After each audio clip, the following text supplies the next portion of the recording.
All right. So we're back again. I left off with kind of end of high school and getting ready to go off college. And I've changed outfits because this is going to help me with editing. So there'll be another point where I change again just so that I can visually, as I'm editing, know where I am in the story. College. So I make a plan. I'm like going to go to college. I end up doing a couple tours of different universities, and one of them takes me to UC Santa Cruz, which I absolutely fall in love with.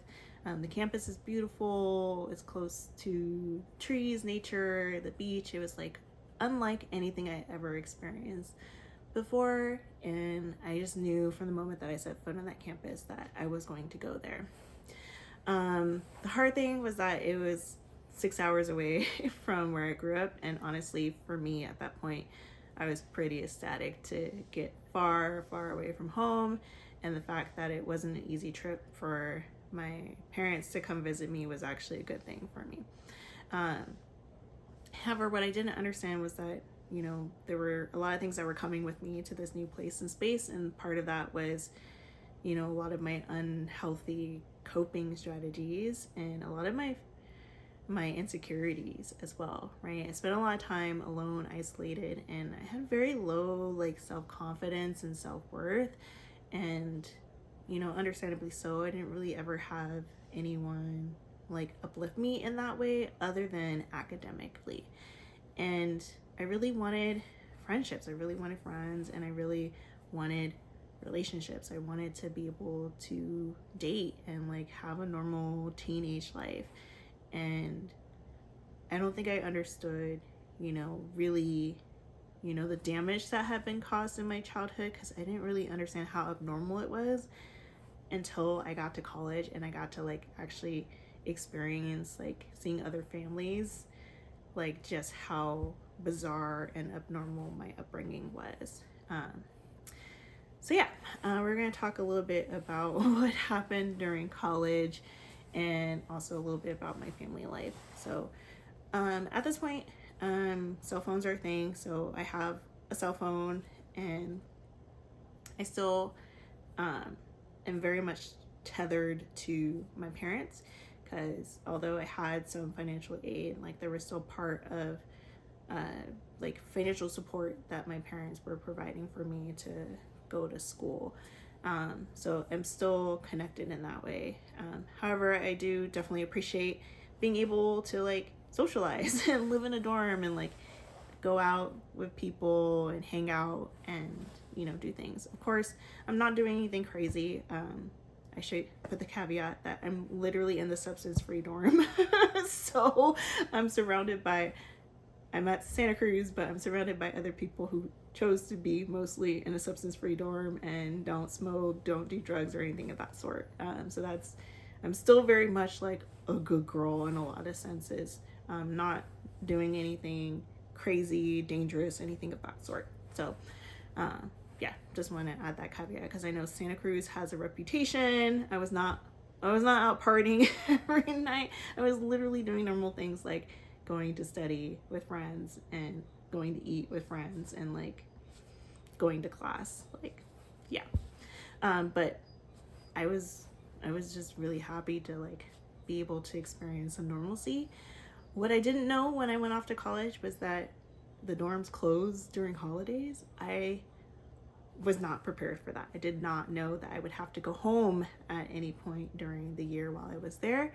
And so that became really hard for me because now I had this juxtaposition of, you know, what life was like as an independent adult, managing my own calendar, being able to see people, talk to people, and socialize, and then having to go home during the breaks and just being completely micromanaged again in a very unhealthy environment where I was being, you know, constantly criticized and, you know, overlorded with rules and regulations. And so there's this widening gap growing. And on top of this, one thing I mentioned before that I had a lot of fears as a kid. one of the things that I've had since I was very young is travel anxiety. I don't really like being in the car. I don't like driving on freeways. It brings up a lot of anxiety in me. And I think partially I'm probably undiagnosed for something because a lot of the lights and the noise is very overstimulating for me and I get overwhelmed. And I still have that to this day. So on top of this, having to go home, I have a long journey in between to get to home where it's, me being very unexcited to do this long trip and then knowing what is at the end of it. So yeah, I have, I've made a social group at school. I have some friends. I'm doing my best to kind of have some normalcy. And, I think honestly, by this point, I know I want to date. I'm interested in having a boyfriend and all of those things and just being a normal teenager. However, I don't think I realized just how weird I am and how dorky and goofy and just I'm weird because I haven't grown up around people and I haven't been around a lot of people my age, right? And so I'm constantly getting this from other people that oh, you remind me of an old soul, you're just very mature, things of that sort, right? On top of that, I'm not a wild kid. I'm not doing drugs. I'm not out partying, anything of that sort. So I'm still kind of an outsider in a lot of ways. And on top of that, I have to go home during breaks and I started to really dread that. And I, would avoid as much as possible. I tried to go home with other friends for breaks, and that's how I got some clues into what other people's families' lives were like. And I was like, wow, people are actually excited to go see their families. That's really weird. Yeah. So, and then on top of that, my dad, like I said, is still being very controlling with the finances and money and supporting that way. And starting to try to manipulate me by saying, hey, I'm paying for your school. I expect you to call me every day or once a week. And being absolutely not. No. And being far enough away where I could feel comfortable kind of being no. But he would still call me. I would sometimes be in class and then I'd get out of class and I have 30 missed calls from him, back to back to back, calling me, wondering where I am, what I'm doing. He'd call me sometimes in the middle of the night, where am I, who am I with, what am I doing? So I still felt like I was under surveillance. I never fully felt free or safe. I was still feeling like I was being controlled in some way. And so by the time I was a sophomore, after all of this stress and anxiety of having to travel back and forth, and also just realizing fully as I'm studying psychology in my classes, the damage that some of this has caused me, by the time I was a sophomore, I had a full mental breakdown, and actually ended up in a what is it called? I guess you could call it a crisis, but essentially my reality shattered. I started to hear voices. I started to have hallucinations, breaks with reality of some of the people, I'd be out to lunch and then it would be some of the people sitting in the group next to me were, talking about me and criticizing me.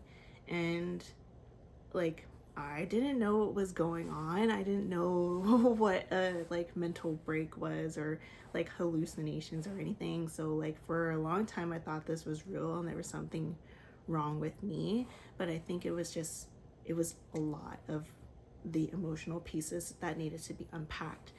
And I spent the rest of my time at college in therapy, really, on medication, trying to repair my mind, trying to complete my classes, trying to, have some sense of normalcy while also managing the effects of all of the trauma that my childhood had caused and still having exposure to it. I'll come back in another video and I'll talk about like my relationship with my mom at this point, and kind of how that all went down, and we'll kind of wrap up my college years in the next video.